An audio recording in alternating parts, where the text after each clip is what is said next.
In this video, I'll show you how to loop a video in CapCut so it plays repeatedly without stopping. To get started, open the CapCut app on your iPhone or Android device. Once the app opens, create a new project by tapping on New Video, which will open your gallery. Select the video you want to loop and add it to the timeline.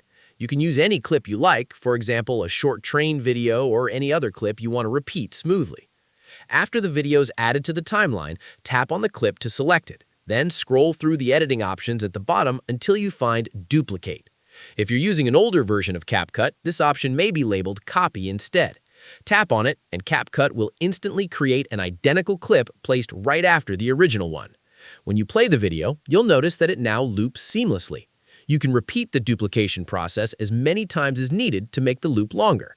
That's how you can easily loop a video in CapCut. I hope this tutorial was helpful. Thanks for watching, and don't forget to like, share, and subscribe for more simple editing tips.